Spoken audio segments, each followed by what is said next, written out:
Welcome to Writers on Writing. I am your host, Dr. Brenda Greene, and we are coming to you virtually from Medgar Evers College. Writers on Writing comes to you every Sunday and gives you, our listening audience, an opportunity to hear writers from the African diaspora talk about their work, their lives, and their craft. This show is produced by Medgar Evers College and is paid for by Medgar Evers College. And so I am very, very pleased to have with me today Jess Care Moore. This interview is long overdue. Yay, I'm excited. Yeah, I look at Jess Care Moore and I said, it's almost like I've watched you grow up, but you had already done so many things before I met you. Yeah. So I just want to share with our audience. So welcome. Okay, so thank you so much. I'm excited to be here. Thank you. Okay.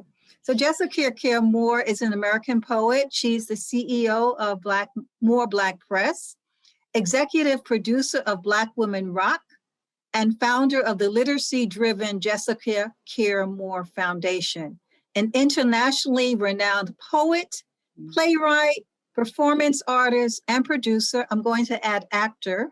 Yeah. She is the recipient of the 2013 Alaine Locke Award from the Detroit Institute of the Arts.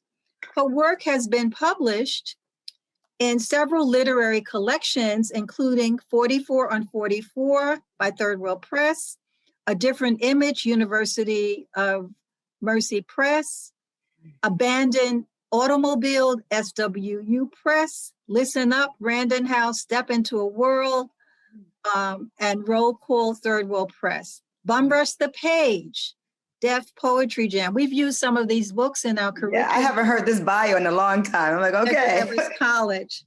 And her poetry has been featured in Nas's Notre Dame's album, Jeezy's Church in the Streets, and Talib Kweli's Attack the Block mixtape. Her musical focus led her to create the album, The Legend of Jesse James, which I highly recommend. Black tea, yeah. And so I said she's that Talib put out. Yes. But one of the things I didn't add is that you're also a singer. You have a beautiful voice. I'm so not a singer. I don't sing. You are, but you sing. Your performance is singing. Well, a little. I have vocalists that help me. So I'm a songwriter, and I take the poems similar to what Gil Scott-Heron would do, and wrap them around melodies. But I'm definitely the songwriter. If I'm singing, I'm away from the mic. But Stephanie Christian, and on my album Black Tea, The Legend of Jesse James, that Talib Kweli put out on Javoti in 2015, a sister named Idea and another sister named Blue are singing, and Jose James is on that album singing as well, and Ursula Rucker and Imani Azuri. So I believe in having great vocalists to balance out what I can't do well, but what I do think I am gifted at is crafting the lyrics. And so, okay, well, that goes back to your poetry. Yes. But what I see in all of your work is the influence of hip hop, the influence of R&B. Yeah. The influence of the spoken word tradition, all of that is combined in all that you produce in your creative process. Yes. So why don't you just share with the audience what has been the impact of those elements on your craft and how you really got into this? It's deep, because it's definitely a balancing act, right? And I'm always with poetry trying my best to push the boundaries of where people think poetry belongs.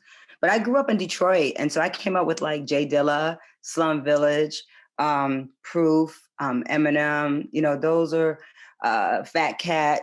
People that hip hop artists in New York City would eventually know, right? As national artists who came out of Detroit. I was a poet on the hip hop scene, so I was one of the few that on the open mic there'll be all these MCs, and here I come. Well, I want to spit a poem. And that has been me. That was me at 20. That was me at 21. And so KRS-One, Chuck D, MC Lyte, Queen Latifah. I mean, I love them. They were some of my heroes. Run DMC. I used to, memorize all the lyrics to Run DMC. I didn't know that you could be a poet for a living. I never had aspirations of being a rapper. But I wanted to be a writer. But I also wanted to get to bigger audiences. And I was always trying to find Kalamu Yasalam, who I know you know, told me that he felt like my work was me. This is years ago. He said, yeah, you're not, instead of searching for structure, you're searching for sound.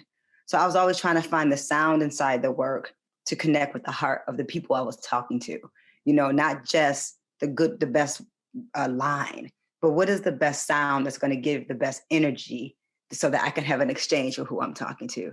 And that's African, you know, oral tradition. They call it spoken word, but it's oral tradition. It's a continuum of what the last poets, Gil Scott Heron, Jane Cortez and the Fire Spitters. I mean, Ntozake Shange with Craig Harris. I mean, I remember seeing Ntozake at Joe's Pub with Craig Harris, and I was just like speaking English and Spanish, you know, flipping her poems.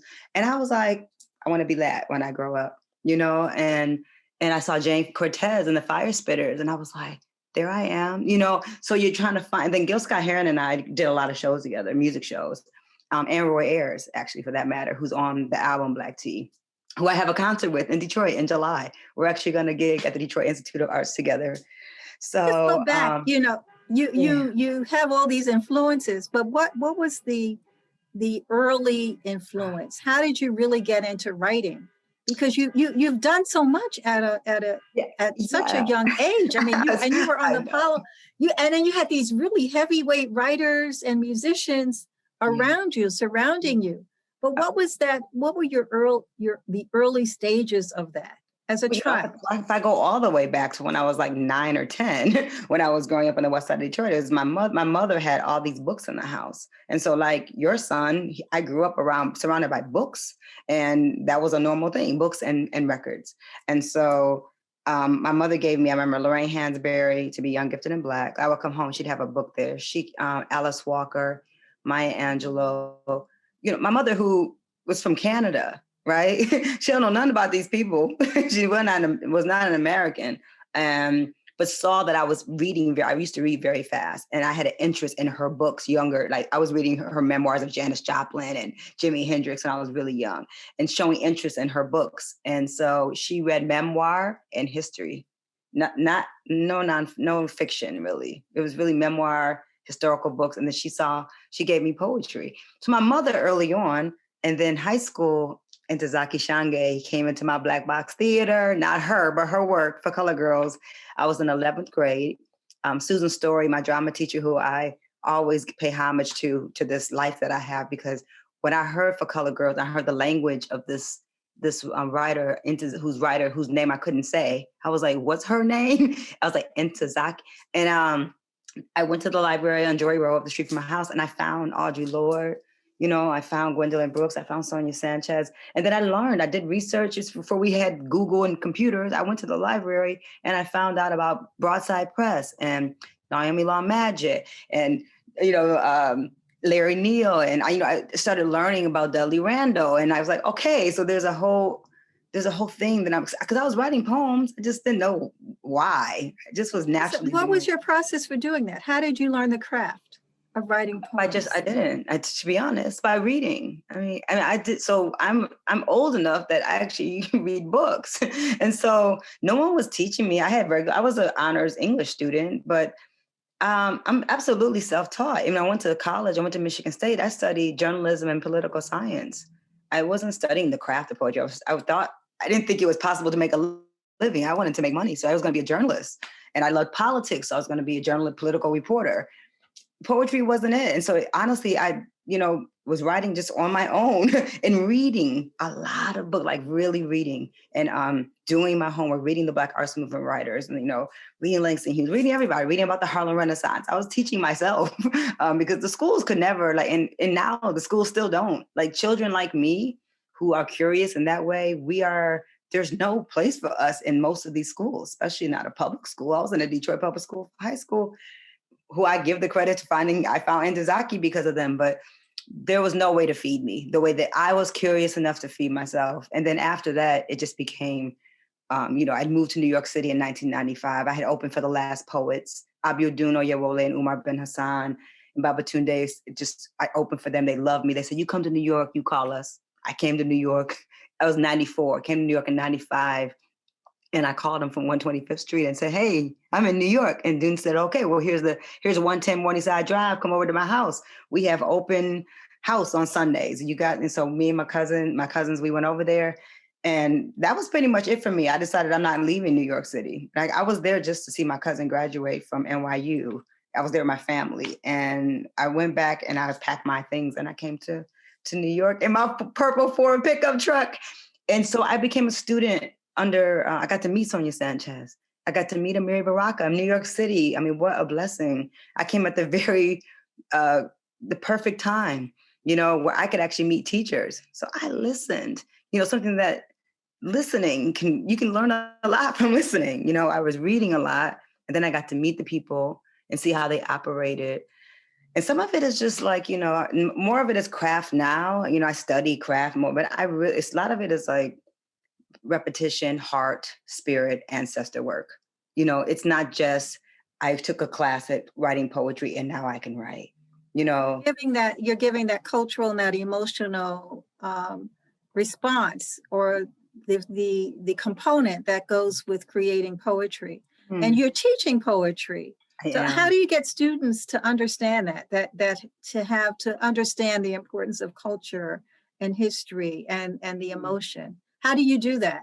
Well, what I've been doing, I'm at Grinnell College in residence, and it's been such an amazing experience because I'm able to do what I want. I wrote the curriculum. So I started with Amiri Baraka and Audre Lorde and Assata Shakur even. And I'm teaching not just poetry, but I'm teaching Black resistance and I'm teaching Black art. So this week we're learning about contemporary mythologies in Black art. So they're learning about techno and learning about underground resistance and Jeff Mills and the Black cultural movement that came out of Detroit called techno that people don't know is even Black. I'm really teaching culture. I would say that because they don't know who any of these people are. And these are college students from 17 to about 21. There was no prerequisite to be in the class. So I have all the races, all the different age groups, and none of them know about the Black Arts Movement writers. So, I mean, the Amiri Baraka responses have been like, these kids are young people, young adults being shook at their core by what I'm presenting. I did the Wednesday class was a Sonia Sanchez masterclass. I mean, when you get introduced to someone like Sonia Sanchez, and I'm asking them like, how are you going to be a better human? I'm asking them, I said, she's talking to you about being human. She's not talking to me, she's talking to you. What are you going to do? And so I feel like I'm teaching culture more than I'm teaching poetry. And they're writing great poetry. I do. You're teaching culture, right? So that's natural, but you're also teaching the craft. The craft, we did. We wrote tankas and haiku after Sonia, and they were beautiful. And so I'm giving them some structure, and we'll write sonnets and doing a lot of free verse. But with this class, the point is to really understand where the root of this art form comes from. So I'm also, teaching the history of it. I have some beautiful guests coming. I have Ursula Rucker coming, so we're doing a whole class that's just on the balance of poetry and music and how to turn this thing into songs. And so they're learning about Gil Scott-Heron. They're going to learn about the last poets, and Ursula Rucker, who's a contemporary voice, will come, who's done a lot of discography. I have Honoré Fanon Jeffers. She's one of our textbooks. And so she's coming. We're learning her work. The Age of Phyllis is one of my favorite books that came out in 2020. And so we're learning her. Rachel Eliza Griffiths was one of our textbooks, and Sonia's poems are one of our textbooks. And they're learning We Want Our Bodies Back is one of the books. And so they're getting a lot in a very short amount of time. I'm not trying to overwhelm them. And it's not about how well the poem is. We'll get to that. And some of them can already write. So there's different levels of writers in the class. So some are really advanced. But the whole point I tell them is just that they're inspired and that they learn something.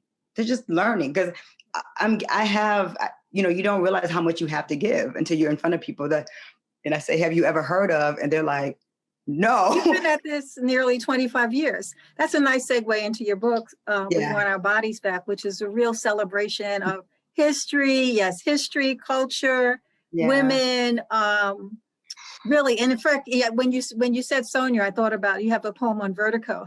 Oh, vertigo. Yeah. I suffer from a little vertigo. Oh, you also suffer from I vertigo. do have it. It's not as extreme as Sonia's, but I have it. In San Francisco, I can feel it when I drive on the hills. Get numb in my legs, and I can't really be up high like I can do high up stuff, buildings, and like elevators that go high up. Yeah, I have issues, that might get worse before they get better.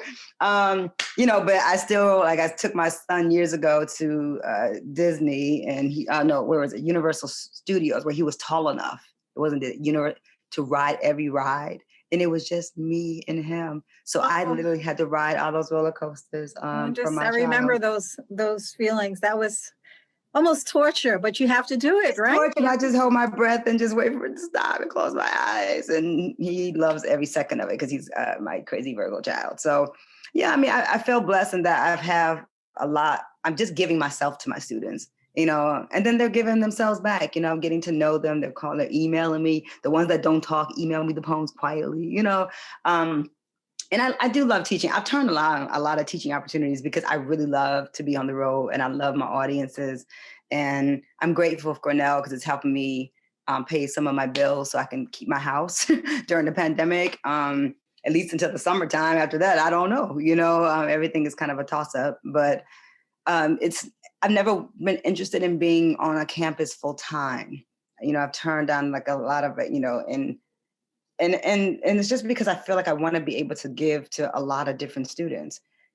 So goes back to in this book, you are celebrating, as I said, musicians, artists. You have Ruby, Ozzy, Sonia Meyer, Amiri, Bill Scott Heron. You name everyone. You have the history. You have the hip hop artists. You have everything. Yeah. Would you like to share a poem? But one of my favorites was "The Need to Write." That was one of my favorites. Okay. Which page? What page number is that? Do you know? That's on 165. No, but I would you can select what you want. Okay. Not 160. I'm sorry, 43. 43. Okay. 43. I never. And of course, I love the your album. And Black Tea, The Legend of Jesse James. Black Tea, yes. So I just finished during the pandemic. I just finished my first film script. It's a feature film. I'm really excited. I've been working on it for some years, but the soundtrack is going to be Black Tea, The Legend of Jesse James. So we're going to. You're using the initial soundtrack. That soundtrack, absolutely. Right. And of course, I love "Catch Me If You Can." Oh, you're so sweet. Okay, that has Talib on it. Look, of course. No, but I just like the lyrics. The lyrics for that are just great. Yeah, but I think that was on page 43. But you can select one. You may have had one you were thinking about. I was going to read "The Roller Coaster Girl" for Ntozake Shange. Okay. Yeah. So okay, that's kind of a fun poem I thought about roller coasters. And it was the last time I was with Ntozake. We were in Florida together. Me, Sonia Sanchez, and Last Poets for Aja Monet put together the Maroon Festival. And I remember that. I remember them talking about that. Yes. I came there, man. I wasn't on the bill. I just came because I was like, where are they staying? They're staying at this expensive hotel in Miami. And I was like, I'm going to stay where they're staying so I could be with them in the morning. And that's exactly what happened. And so I got to have every breakfast with these incredible. It's so important. You talk about the stories. It's so important to be in that space, to have that community. That's what artists do. And that was so prevalent during the Black arts movement. It was so we whenever you can find that space. That's right, at breakfast, right? That's right, the breakfast talks. I I never saw her again, I didn't know I wasn't going to see Ntozake anymore. And she was talking about my work, how much she loved the poem, We Want Our Bodies Back. She'd gone on Facebook and made a post about it. And but she came out later that night to hear the younger poets read. And so she was hanging late too, So I wrote this for her because I was sitting at the table and she was talking and she was like, Jessica, something about roller coasters. And I was like, Ntozake, I used to be a roller coaster girl. And so I wrote this poem for her. I used to be a roller coaster girl, 7 times in a row, no vertigo on these skinny legs. My lipstick bubblegum pink as my Panther 10 speed, never kiss. Nappy pigtails, no brand gym shoes, white line, yellow short shorts, scratched up legs, paddling past borders of hummus and baba ganoush, mosques and liquor stores, city chicken, pepperoni bread, and Superman ice cream cones, yellow black blending with bits of Arabic, Islam, and Catholicism. My daddy was Jesus. My mother was quiet. Jane Kennedy was worshipped by my brother Mark. I don't remember having my own bed before 12. Me and my sister Lisa shared. Sometimes all 3 more girls slept in that queen, and you grew up so close, never close enough. I used to be a roller coaster girl, wild child full of flowers and ideas, useless crushes on Polish boys in a school full of white girls, future black swans singing Zeppelin, U2, and Rick Springfield, hoping to be Jesse's girl. I could outrun my brothers and everybody else to that recurring line. I used to be a roller coaster girl. You told me I was moving too fast, said my truth made your head spin. My laughter said my rush made your head spin. My laughter hurt your ears. A scream of happiness, a scream of freedom, pouring out my armpits, sweating up my neck. You were always the scared one. I kept my eyes open for the entire trip. Right before the drop, I would brace myself and let that force push my head back into that hard iron seat. My arms nearly fell off a few times. Still, I kept running back to that line when I was done. Same way I kept running back to you. I used to be a roller coaster girl. I wasn't scared of mountains or falling. Hell, I look forward to flying and dropping off this earth and coming back to life every once in a while. Uh-oh. This is what happens when you're reading a book. Okay. Every once in a while, I found some peace in being out of control, allowing the blood to race through my veins for 180 seconds. I earn my sometimes nicotine pull. I buy my own damn drinks, and the ocean still calls my name when it feels my toes near its shores. I still love roller coasters. And you grow up to be afraid of all girls who could ride fearlessly like me. So that's for Intozaki. A little poem. It's a little fun. It's a little fun. Tribute to her and to all of us who were in that space. Yeah, that's nice. Yeah, I mean, I think after I had a baby, it was pretty much a wrap for roller coasters. You know, I was like, after part of what you also have in all of your work is activism. Talk about your activism and particularly how it fuels your writing. You know, so I was a young activist in my Michigan State and Wayne State University. So I took over. As a Michigan State freshman, I was one of the Black students that boycotted the state newspaper that basically ignored the Black students on campus. I was on a campus of 50,000 white kids, right?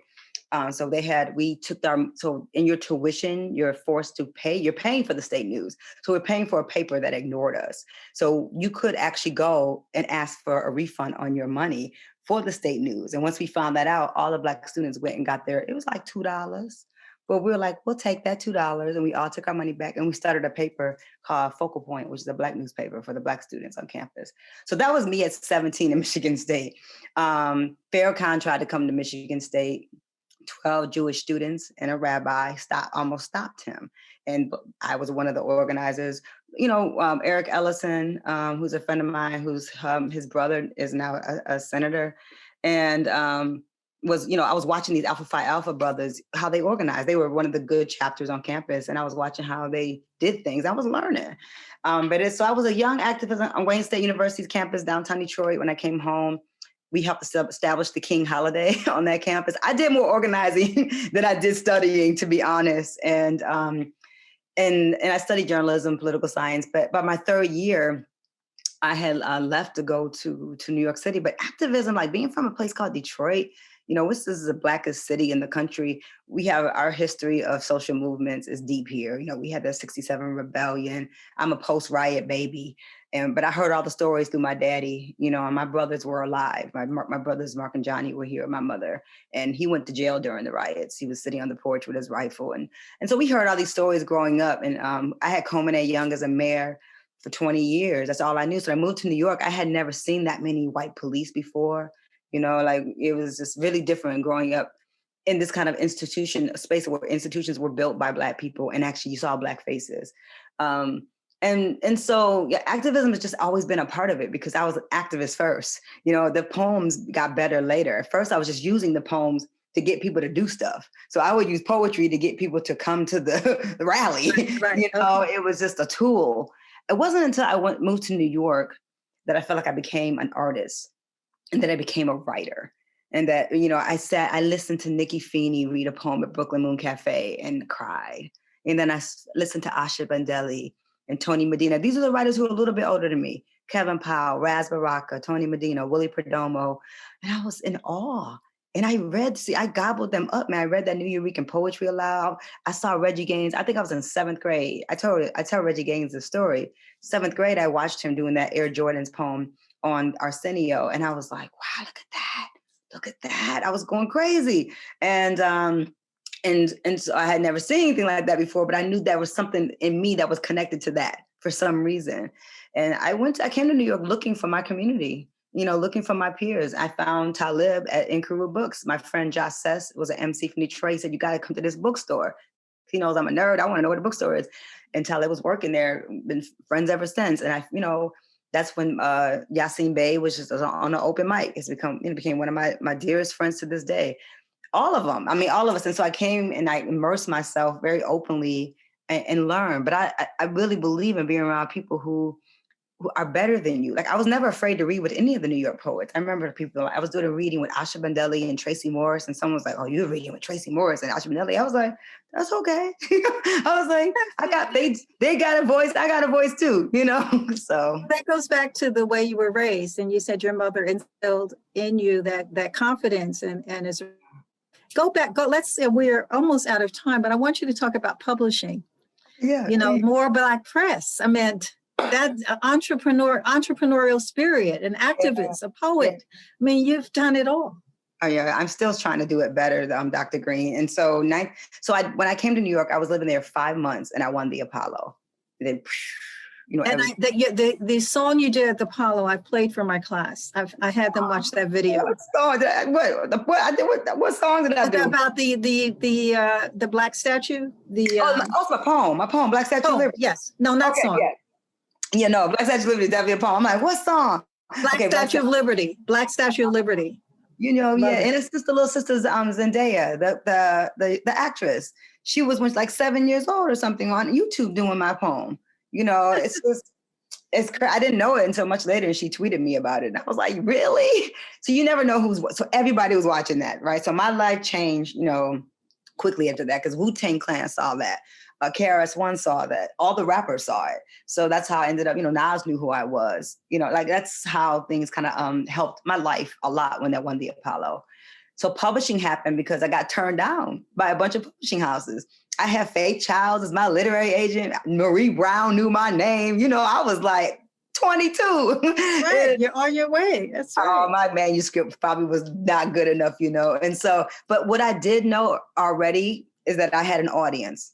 And I was like, somebody wants my book. And I've been on national television for 5 weeks, and I'm going to publish this book if they don't, because I'm from Detroit. So I knew about Broadside Press. I knew Hakeem Adabuti. I knew who he was from Detroit, went to Chicago, started Third World Press. I had done my history. So I was like, there's a way we can do this without these white publishing houses.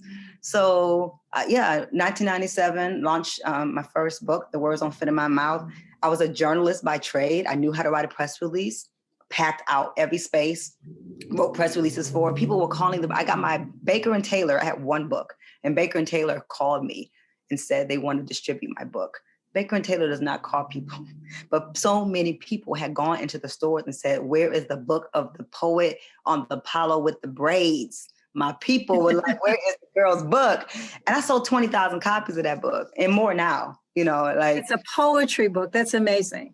It's amazing. So that's the launch of the press. Saul Williams happened. The Seventh Octave happened in 1998. Saul walked his book over to my house and said, let's make you the high key of our generation. And I was like, no, I ain't doing all that. I said, but I'll publish your book. And so I got like $5,000. I took my poetry gig money and I published Saul and got him a big cake and threw him a party. And I became a curator, I liked to, and I loved celebrating the other poets because I came to New York to get community, not to become famous and be on an island. I wanted to meet everybody and grow and learn and do shows. And that became my life, And so More Black Press, we've done Raz Baraka's book, Danny Simmons' book of poetry, his first book of poetry and paintings, Raz Baraka's only collection of poetry, Black Girls Learn Love Hard, that he wrote after his sister was murdered, Shani Baraka, of course, Amiri and Amina's daughter. And Cities and Objects That Burn, and Asha Bandeli. I told her, I said, you're gonna be the first woman I publish, woman poet, and she was, and The Subtle Art of Breathing. And I started doing this work, because there was nobody was publishing us then. Now we're getting publishing deals. Now I'm on HarperCollins, Amistad, but we're talking like 20 some years later. Nobody was publishing my book. I mean, all the 4 other books are on More Black Press. Sunlight Through Bullet Holes, Alphabet Verses The Ghetto, God Is Not an American. That's all More Black Press. I'm supporting Jess Care Moore, not anybody else. And what I can say though, right now, I'm waiting on the contract, but I am positioning More Black Press because I had to pull back and take a break because publishing is hard, thankless work. And during a pandemic, I don't even want to go to the post office to mail my own books off, let alone somebody else's. But there's poets that I want to publish. I want to publish Brad Warren. He has a beautiful book of poetry, Everywhere Alien, that is astonishing. I want to publish Ursula Rucker, who's never had a book published. I want to publish Sunny Patterson, who I can't find her book either. I'm looking for these people. I'm like, where your books at? Where the books at? And so, right. So it's coming. More Black Press is coming back, and we're going to come back. Exciting. That's exciting. This is the time. So as we come to a close, what is the message you have for emerging poets, publishers? You've done so much and worked in so many fields. Yeah. And also tell us how we can get your songs, your books, your CDs. Everywhere. So this book is everywhere. Support Black-owned or women-owned revolutionary bookstores if you can, for We Want Our Bodies Back. I don't sell these on my website, but I sell all my other books. Sunlight Through Bullet Holes and God Is Not an American is absolutely in stock, and some of the words don't fit in my mouth too. So you can get 3 of my other books. Alphabet Verses The Ghetto is going to go to digital, to Kindle. It's just too big. I'm not printing it anymore. And this is also an audiobook. I don't mention that a lot, but it is an audible. So it's online, and people really enjoyed the audiobook. So you can get it anywhere. And my advice kind of to writers is to read. Like I can tell when people send me their manuscripts all the time to look at their work, and I can tell after 2 pages if they read. And that's what, you have to read. And I mean, if I could show you my contemporary poetry collection, I think is messing with just about it. I'm competitive. I got a good collection of poets, from African writers to Caribbean writers. Writers of the diaspora, anthologies. I'm teaching SOS, Calling All Black People. That's part of the curriculum for Grinnell. And so to read and put your hands on everything, and to not feel like you have to be in some kind of a box that you only read at bookstores, and it's okay to call yourself reading and make them call you a poet. If you're a Black poet, make these folks call you a poet. I don't have a problem with spoken word, because when I'm performing with the full band and doing a thing and as a performance, that's more like spoken word. That's poetry in motion with music. But when it's just me reading a poem, it's just me reading a poem. So I'm a poet. And poets are scholars and educators. So don't let them take that name from you, Thank you, Jessica. Really, really appreciate it. And thank you. You're my Scorpio sister. I love you. Yes. And so thank you so much. You've been listening to Writers on Writing with your host, Dr. Brenda Greene. And we have been talking about poetry and the craft of poetry and hip hop and the spoken word and activism with the phenomenal Jessica Care Moore. I'm sneaking pictures of you. Okay, so this program of Writers on Writing by Medgar Evers College is paid for by Medgar Evers College. Thank you so much, Jessica. And remember, the writer is always reading, the reader is always writing. Keep reading and writing, and empower yourselves as readers and writers. Thank you so much. Thank you so much for having me.